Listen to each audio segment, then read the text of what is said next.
La vidéo. Ok, c'est parti. Donc bienvenue à tous dans ce Climate Talks by Adapt. Donc moi je suis Adrien, je suis l'un des fondateurs d'Adapt. Alors Adapt, qu'est-ce que c'est? Adapt, c'est tout simplement la météo de l'électricité. Concrètement, on explique à nos utilisateurs quand est-ce que l'électricité est la moins polluante. Alors, peu de gens le savent, mais la pollution de l'électricité change d'heure en heure et elle dépend des conditions météo, comme l'ensoleillement, le vent et la température. Donc, grosso modo, nos utilisateurs consultent nos prévisions avec notre super calendrier et en fait, ils peuvent programmer et décaler des consommations d'électricité lorsque l'électricité est la moins polluante. Et évidemment, on est très proche des enjeux de sécurité et d'équilibrage du réseau électrique. Donc c'est pour ça qu'on fait une conférence aujourd'hui sur le blackout électrique. Et voilà, en général, on fait aussi pas mal de contenu sur les éco-gestes, la sobriété, le changement climatique, les voitures électriques, etc. Donc bienvenue à tous. Donc le thème d'aujourd'hui, c'est sur le blackout électrique en Europe. Alors en Europe, vous allez voir, hein, il y a une raison particulière pourquoi moi je pense qu'il est pertinent de traiter le sujet à une échelle européenne. Donc nous on va parler de deux choses aujourd'hui. Première chose, quels sont les risques, de quoi on parle, qu'est-ce qui peut arriver, et surtout comment on peut s'y préparer. Donc, comment on peut s'y préparer en amont, évidemment, mais surtout comment on peut faire face à cet événement le jour J. Donc, pour répondre à ceux qui sont qui sont un petit peu inquiets. Donc pour ceux qui viennent de nous rejoindre, qui sont un petit peu en retard, créez-vous un compte Twitch et présentez-vous dans le chat. Qui êtes-vous et pourquoi vous êtes là? Et tous les autres, n'hésitez pas à commenter sur le live. J'essaierai de le lire sans être déconcentré. Donc l'agenda, aujourd'hui, j'en ai déjà parlé, on va se concentrer sur le blackout électrique. La semaine prochaine, pour ceux qui nous suivent, on va faire un live sur comment j'ai réduit ma consommation d'énergie de 30% à la maison.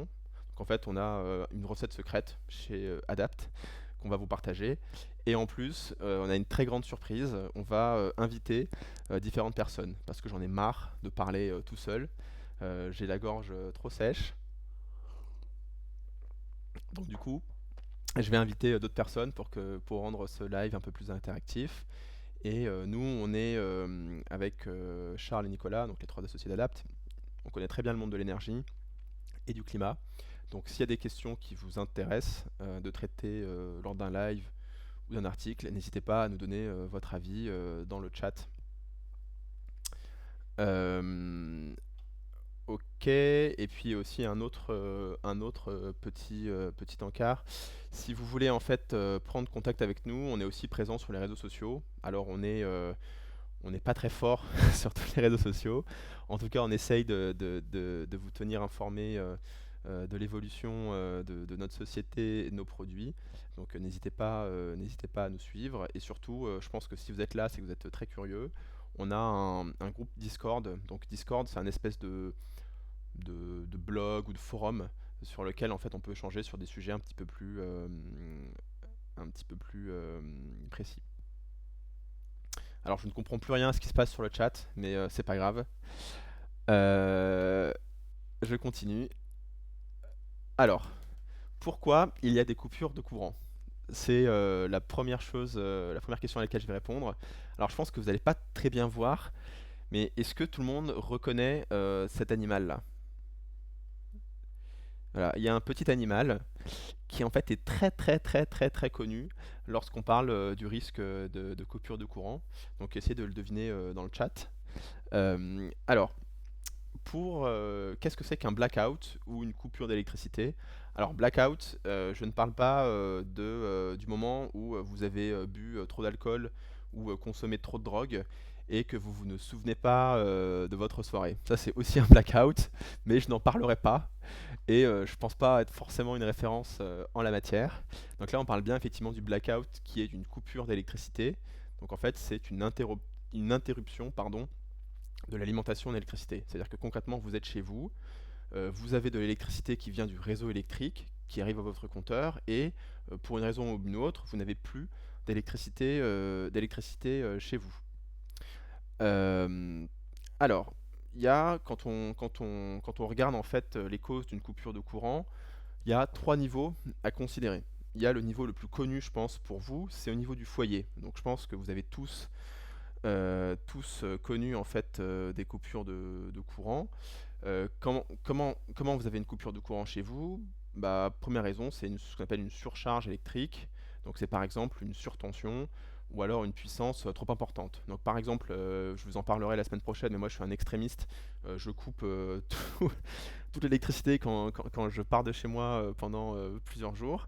Et du coup, quand j'arrive, bah, hop, je remets tous les appareils, il y a tout qui se lance, notamment le chauffe-eau, parfois le chauffage. Et comme je suis un radin et que j'ai souscrit à la puissance souscrite la plus faible, bah, ça arrive parfois que mes plombs sautent, quoi. Donc voilà, c'est une première raison. Il y a une deuxième raison, c'est un appareil ou un système défectueux, donc typiquement un court-circuit. Donc vous avez, j'en sais rien moi, dans une maison de vacances, un vieux frigo qui marche mal, vous le branchez et pouf, blackout, coupure de courant. Donc ça, en général, quand ça arrive au niveau du foyer, c'est pas très grave. En fait, vous pouvez en général facilement identifier le problème et aller sur votre compteur électrique pour reconnecter en fait le fusible. Deuxième niveau, c'est au niveau d'un quartier ou d'un village. Donc ça, pour ceux qui connaissent, c'est plutôt au niveau d'un réseau de distribution d'électricité. Donc là, une des raisons les plus courantes, c'est une coupure des lignes de distribution ou d'un poste d'alimentation. En fait, pour être très très simple, il y a des câbles électriques, donc des câbles électriques sur lesquels marchent parfois des petits écureuils. Alors c'est bien un écureuil, pour répondre à votre question. Et en fait, bah, parfois, quand il y a des tempêtes, par exemple, il y a des arbres qui vont tomber en fait sur les lignes et qui vont pouf les mettre par terre et ça va couper en fait la ligne d'électricité. Parfois, l'hiver, quand il y a trop de neige qui s'accumule sur la ligne, bah, en fait, pareil, les lignes peuvent s'effondrer. Donc concrètement, quand on a la ligne euh, qui, enfin, qui se coupe, tout simplement, vous n'avez plus d'électricité chez vous. Et pour la blague, saviez-vous que une des principales raisons des blackouts aux États-Unis, c'est les écureuils? Alors, je vous jure, c'est vrai, vous pouvez aller vérifier sur Wikipédia.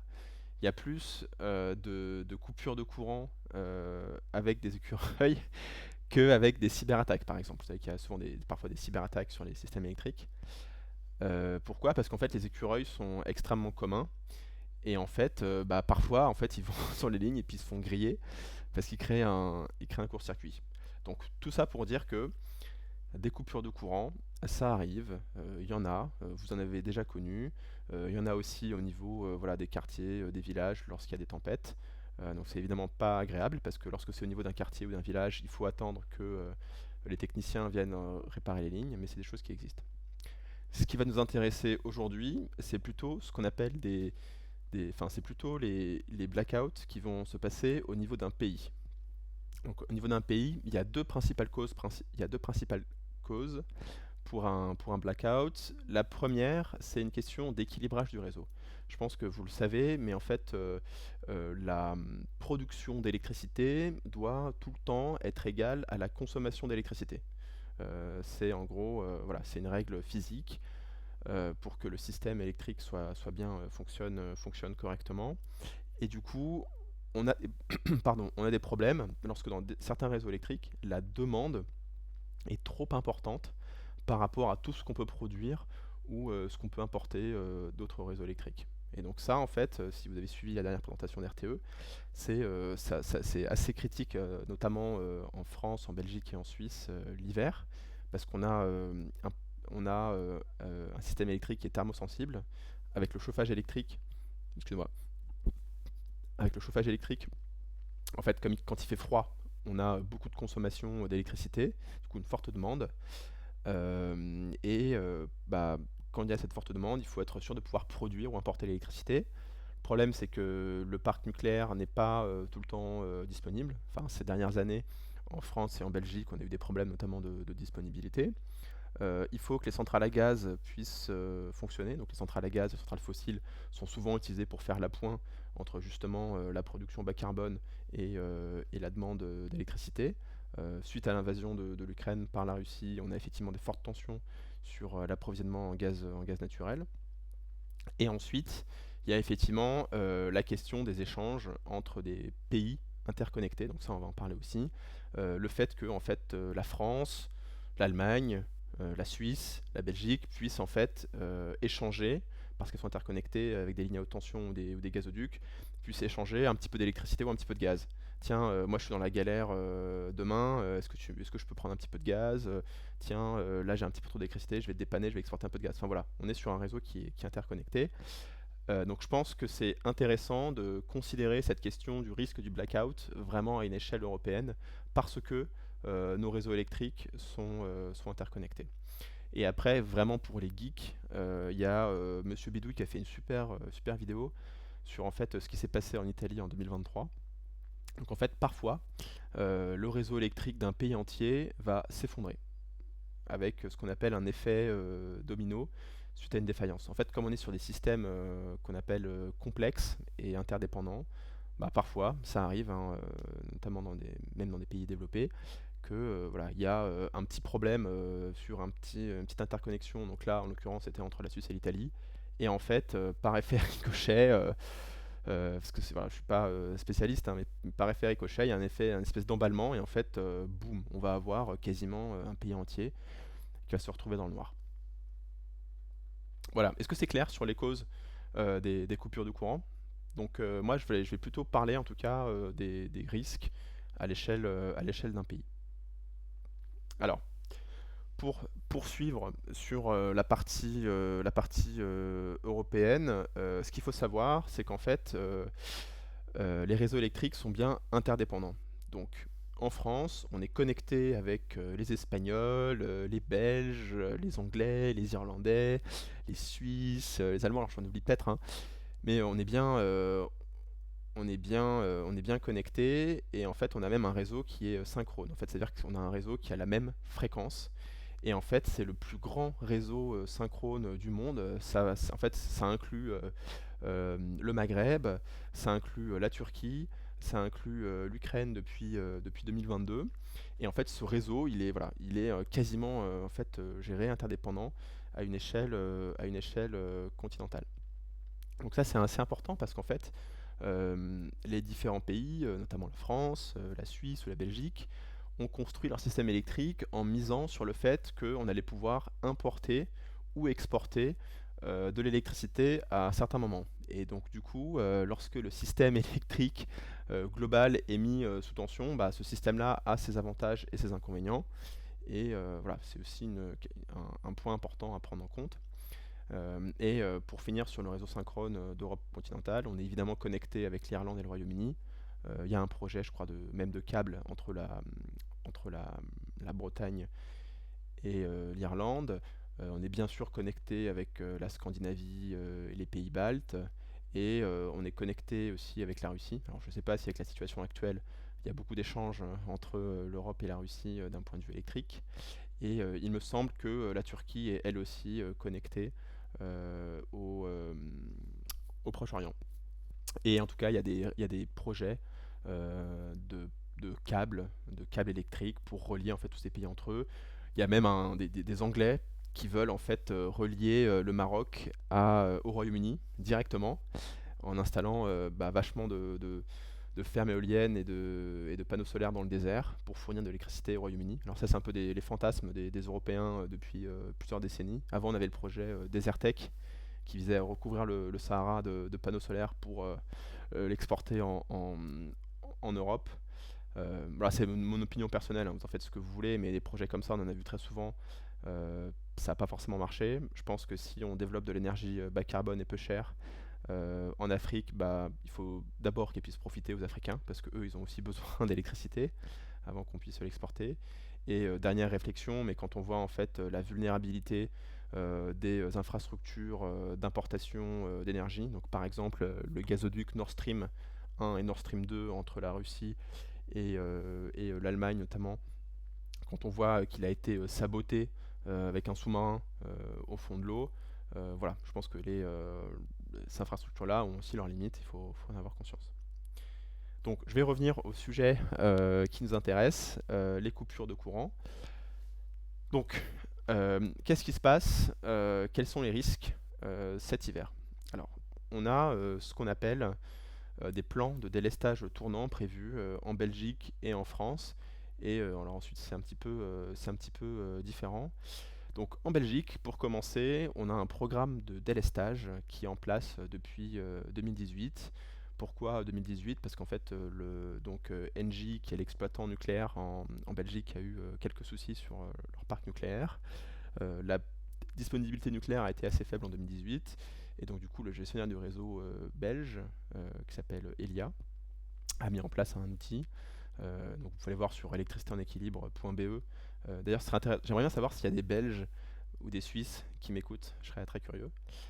Donc il y a un système normalement d'alerte, disons de surveillance du système électrique en Belgique qui doit du coup prévenir quand le risque de délestage, de coupure de courant est le plus élevé. Du coup, je vais passer à la France. En France continentale, donc hors Corse, parce que la Corse, elle est pas reliée directement à la France continentale. La Corse, elle est reliée à l'Italie. Et elle est gérée, enfin bref, le système électrique est géré d'une façon différente en Corse. Mais en tout cas, en métropole, comme on dit, il y a bien un risque, en tout cas de coupure de courant, avec ce qu'on appelle des délestages tournants. Donc, c'est-à-dire qu'en fait, si la demande est trop élevée et qu'on n'arrive pas à y répondre par la production, par l'importation, on va en fait couper pendant 2 heures le courant dans différentes régions, différents départements. Alors, me demandez pas quelle est la règle, je ne la connais pas. Je sais que les ingénieurs chez Enedis et RTE sont actuellement en train de travailler très très dur sur justement toutes ces règles de délestage, à quelles conditions on coupe l'électricité, est-ce qu'on coupe plutôt l'électricité aux Bretons ou aux Normands, enfin j'en sais rien, peut-être les deux. Euh, donc malheureusement j'ai pas encore beaucoup d'informations là-dessus, mais en tout cas il y a bien ce risque-là qui existe. Le gestionnaire du réseau électrique en France qui s'appelle RTE a mis en place depuis 2008 un programme qui s'appelle EcoWatt qui vise à alerter les qui risent salut à toi. Euh, Ce système EcoWatt vise à alerter en fait les consommateurs d'électricité lorsque le risque de coupure de courant est le plus élevé. Donc selon les estimations d'RTE, on devrait avoir entre 5 à 10 jours de coupure de courant possible en fait cet hiver. Enfin en tout cas de jours avec un signal rouge auquel il faudra faire vachement attention. Donc d'ailleurs on a fait un article là-dessus sur adapter EcoWatt, ça peut vous intéresser si jamais vous voulez bien en tout cas le partager sur le live pour ceux qui sont devant leur ordinateur. C'est des alertes. En théorie, c'est des alertes par SMS. Alors, moi, je suis abonné chez EcoWatt depuis plusieurs années, j'ai jamais reçu d'SMS. Je ne sais pas si ça fonctionne, mais en théorie, il y a bien un système de SMS. Donc, je pense pas que ce soit RTE qui gère ça directement. Je pense qu'ils ont des sous-traitants, des prestataires. Je sais pas du coup si comment ce sera fait. En tout cas, en théorie, vous pouvez vous inscrire sur EcoWatt et renseigner votre SMS et peut-être que vous serez contacté. Et enfin, la Suisse, c'est le système que je connais le moins. J'ai pas trouvé beaucoup d'informations, donc je serais très très intéressé d'avoir des retours d'experts à ce sujet, si jamais il y en a qui sont parmi nous. Alors, la Suisse, elle est assez riche en électricité, elle a beaucoup de barrages hydroélectriques, mais parfois elle doit aussi importer l'électricité. Et donc, si en fait tous ses voisins sont dans la merde et ne pourront pas euh, exporter d'électricité, les autorités ont quand même demandé d'envisager des coupures de courant pendant 4 heures sur l'ensemble du pays. Donc là, on n'a pas vraiment le système de délestage tournant région par région. Voilà, ce sera fait en fait toutes les 8 heures et les ménages seront bien concernés. Donc il y a bien un risque qui existe aussi en Suisse. Donc en résumé, cet hiver, ça va être tendu, il va falloir faire des efforts, il y a un vrai risque et en gros, il est possible que si vous habitez en Belgique, en Suisse ou en France, vous ayez en fait l'électricité qui soit coupée pendant quelques heures. Alors, qu'est-ce qu'on risque avec une coupure de courant de quelques heures? Alors, petite précision, mais normalement, évidemment, c'est les usines hein, qui sont les premières qui seront les premières à s'éteindre. Les très gros consommateurs d'électricité, les électro-intensifs comme on dit, ont déjà des contrats d'effacement ou de flexibilité avec le gestionnaire du réseau. Donc c'est les premiers en fait qui peuvent entre guillemets s'éteindre. Euh, et après, il y a aussi les services publics qui sont protégés. Donc par exemple, les hôpitaux, ils ont des programmes d'urgence, ils ont des générateurs diesel.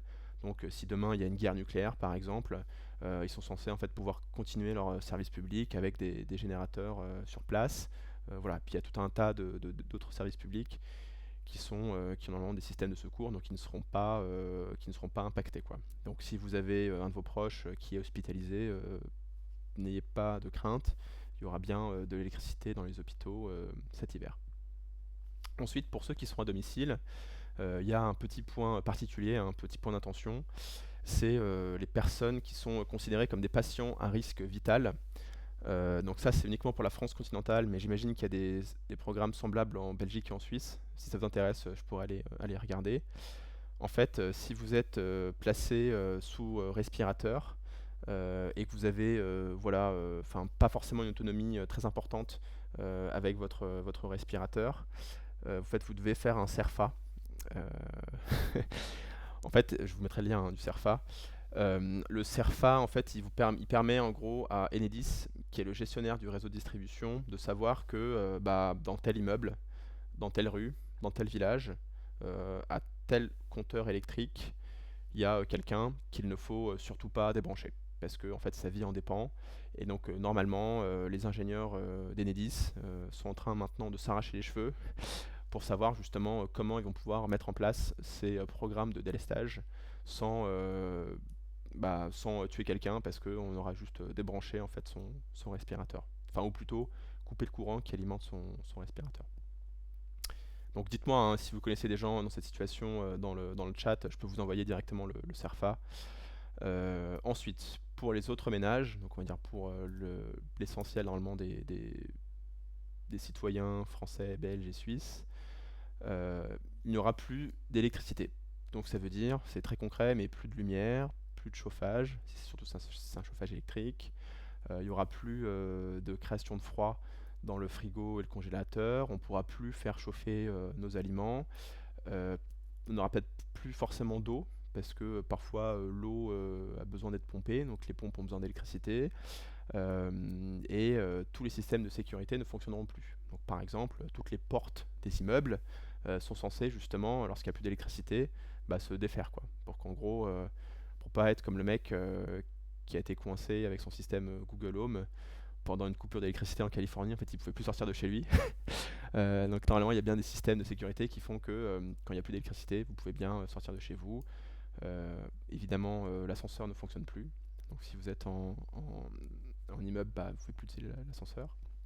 Il y a un point d'attention que j'ai vu en fait très récemment, c'est le risque de coupure des antennes de réseau électrique. Pardon, de réseau téléphonique, excusez-moi, je suis fatigué. En fait, normalement, les antennes des réseaux, elles sont censées avoir une petite batterie de backup pour que, voilà, en gros, si demain il y a une attaque nucléaire, tout s'effondre, bah, on puisse encore avoir un réseau téléphonique qui fonctionne. Il y a eu voilà, des articles d'experts qui laissent entendre que dans certains pays, notamment en France et en Suède, je crois, on n'est pas certain que toutes les antennes disposent d'un tel système de sécurité. Donc il est possible que vous puissiez avoir des problèmes pour capter le réseau téléphonique chez vous, surtout si votre région euh,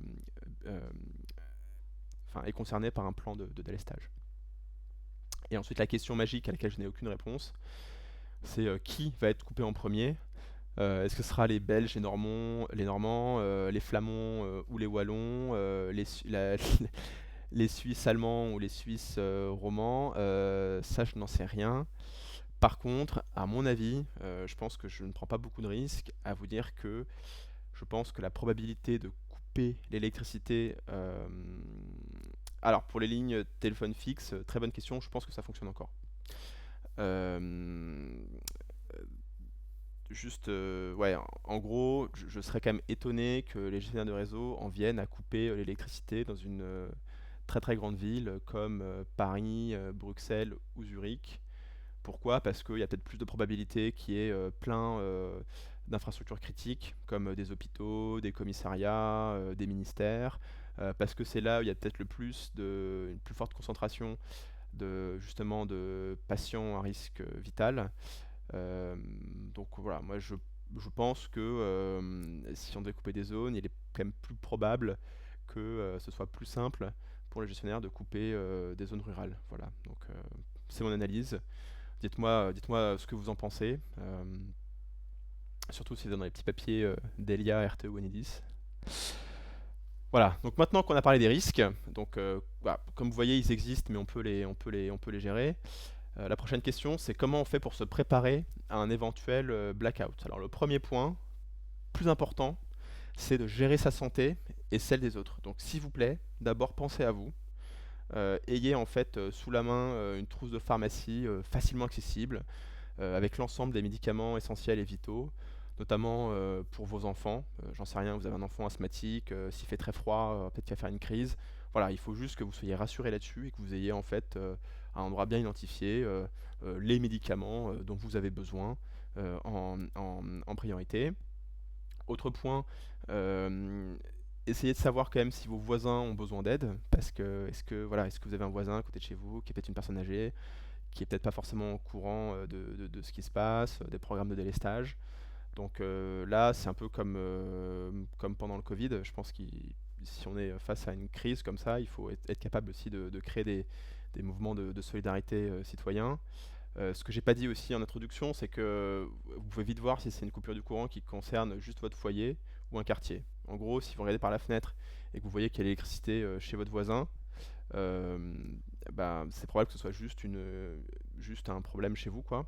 Par contre, si effectivement vous voyez que tous les immeubles autour de vous, toutes les maisons autour de vous sont coupées, là voilà, vous êtes peut-être effectivement concerné par un plan de délestage et normalement, vous aurez peut-être été mis au courant. Deuxième point, c'est se préparer à avoir de l'eau potable. Donc effectivement, pensez aux pompes électriques qui peuvent ne plus fonctionner. Donc moi, je vous conseille d'acheter un ou deux bidons d'eau que vous mettez chez vous et évidemment de la nourriture comestible sans électricité qui puisse se garder. Donc des biscuits, des conserves. Moi j'aime bien les conserves froides, mais voilà, c'est pas le cas de tout le monde. Et sur l'alimentation, il faut éviter d'ouvrir et de fermer le frigo et le congélo. Alors même si je pense que quand ça va arriver, il fera peut-être plutôt froid chez vous. euh, voilà, si vous ouvrez et fermez trop souvent le frigo et le congélo, bah, vous risquez d'abîmer en fait la nourriture qu'il y a dedans. Il faut aussi se préparer à avoir froid. Donc là, avoir des couvertures, des pulls. Moi, j'ai des super chaussons, donc je ne vais pas vous les montrer, mais je les ai déjà montrés dans d'autres vidéos.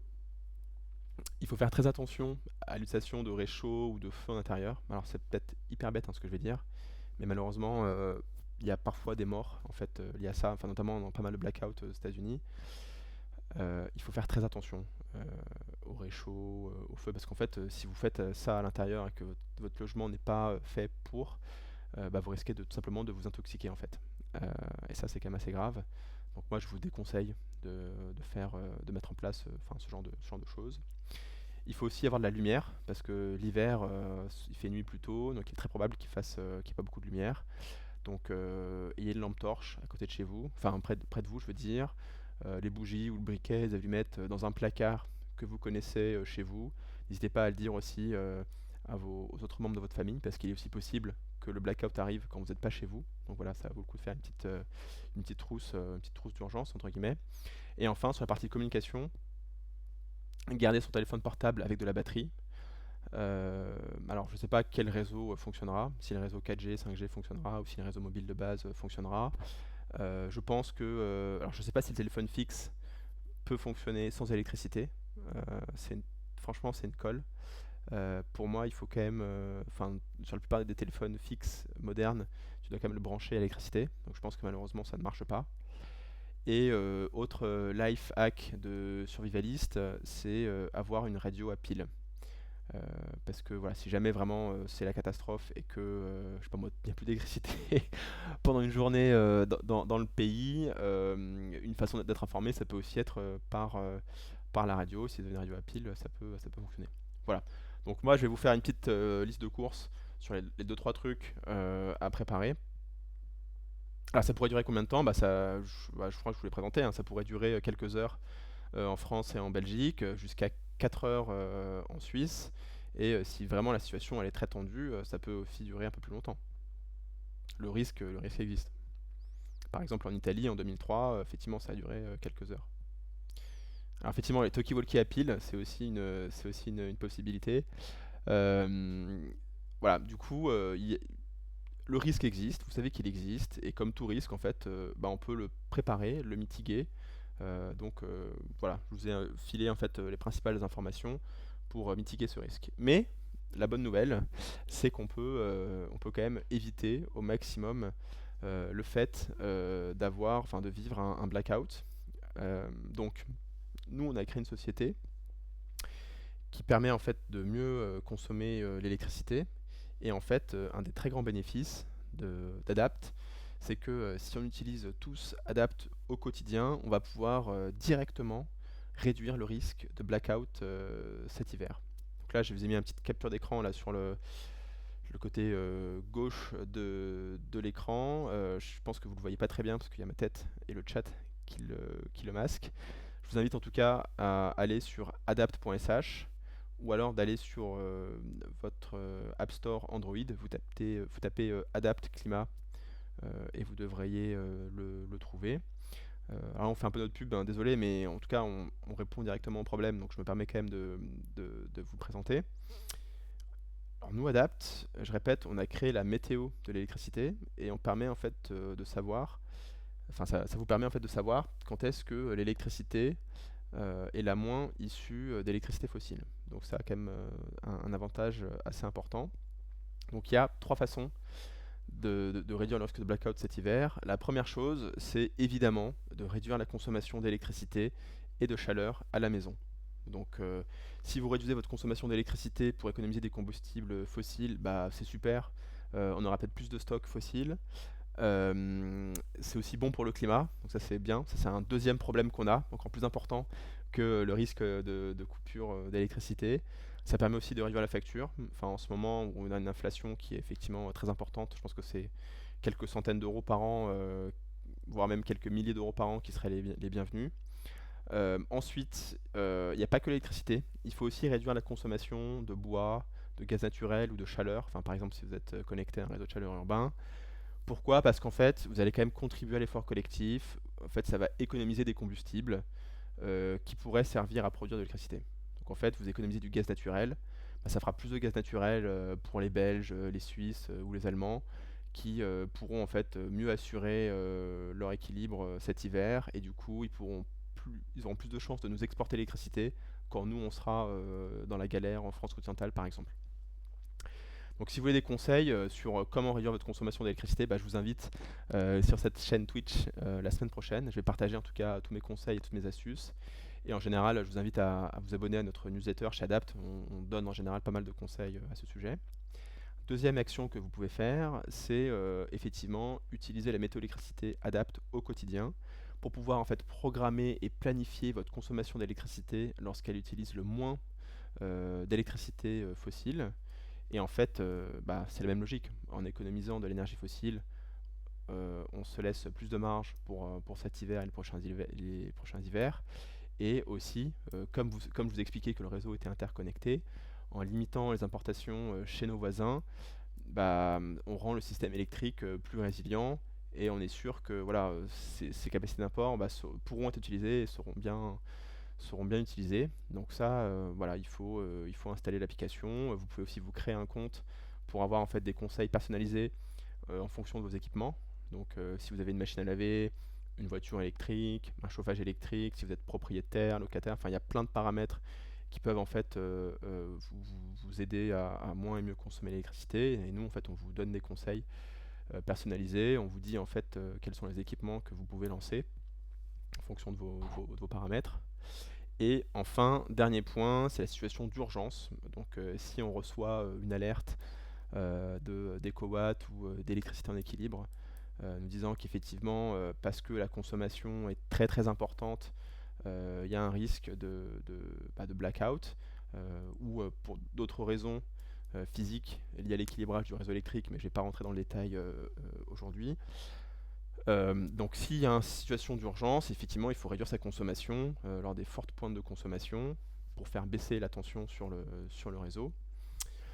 Euh, ouais, alors le lien il est un peu dégueulasse là, peut-être qu'il y a un lien plus sympa à partager. Euh, donc si on réduit sa consommation lors des fortes pointes, bah, il faut réduire, hein, il faut couper le chauffage, il faut décaler, programmer certains équipements. Bah, typiquement, ne surtout pas lancer sa machine à laver ou la recharge de sa voiture électrique lorsqu'on a les pointes de consommation. Et nous, en tout cas, chez Adapt, on sera bien relais des informations des gestionnaires réseau.